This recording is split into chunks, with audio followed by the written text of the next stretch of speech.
సరోజ అతను అడిగి విషయం మాటేసి ఏనుగు పిల్లని పట్టుకుంటున్నాడు.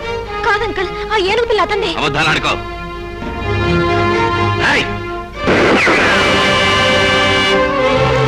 మర్యాదగా లొంగిపో, లేకపోతే కాల్చి చంపేస్తాను. అంకల్, అతనికి మాట రావు అంకల్.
నీకేమీ అవ్వలేదు కదా? Thank God.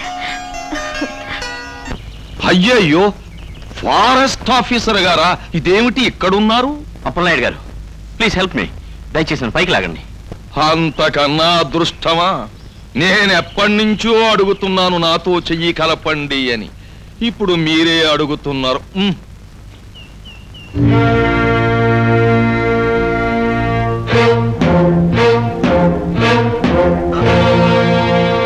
జాగ్రత్త. నా మీద అనుమానం పూర్తిగా పోయిందనుకుంటాను. లేదు, అతను నిజంగా అడవి మనిషేనని అతనితో పోరాడుతున్నప్పుడే అర్థమైంది. అంతేకాదు, ఈ పులిగాడు మీ వెంట ఉండడం చూశాక అనుమానం ధృవపడింది కూడా. వీటితో పాటు మిమ్మల్ని కూడా అరెస్ట్ చేసి ఈ అడవికి పట్టిన పీడ వదిలిస్తాను. తమరంతటి సమర్థులని తెలుసు గనకే నా జాగ్రత్త మీద నేనున్నాను.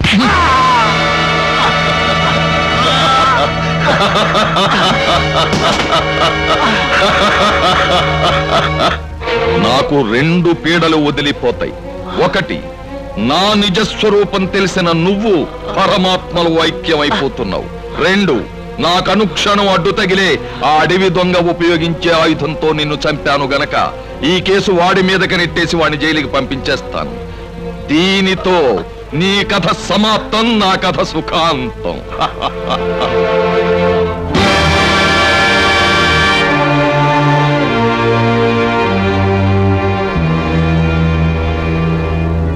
ఎస్పీ గారు, ఆ అడవి దొంగను మీరు వెంటనే బంధించకపోతే వ్యాపారం చేసి బతికే మా బోటిగాళ్ల ప్రాణాలకు రక్షణ లేదు అని మనవి చేస్తుంది.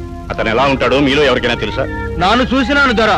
ఆఫీసర్ గారిని చంపేసేసి అమ్మాయి గారిని ఎత్తుకుపోతా ఉంటే నాను అడ్డుపడినాను. నన్ను కూడా గాయపరిచినాడు చూడు దొర. అంతేకాదు ఎస్పీ గారు, ఫారెస్ట్ ఆఫీసర్ గారికి అతగాడు గురించి రిపోర్టు కూడా ఇచ్చాను. అతను అడవి మనిషిలా వేషం వేసుకుని దొంగతనాలు చేస్తున్నాడు, అతి ప్రమాదకరమైన వ్యక్తి అని కూడా చెప్పారు. అయినా మన ఎస్పీ గారు అమ్మాయి నమ్మలేదు కదా. అతను టార్జానే మంచివాడని చెప్పారు కదా. వాట్?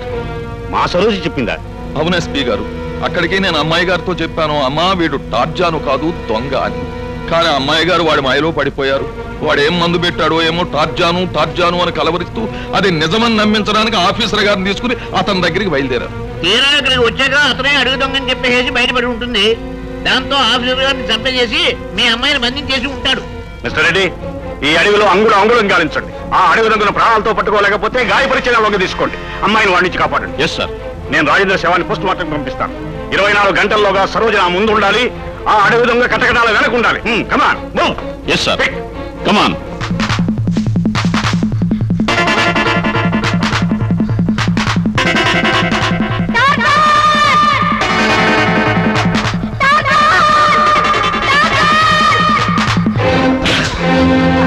నీ గురించి పోలీసులు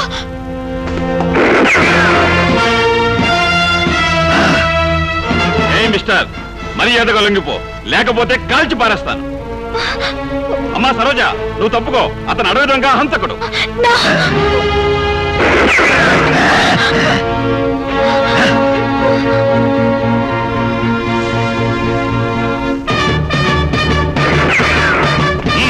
త్వరగా పోనీ.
ఏమండి, త్వరగా రండి, కాస్త సహాయం చేయండి.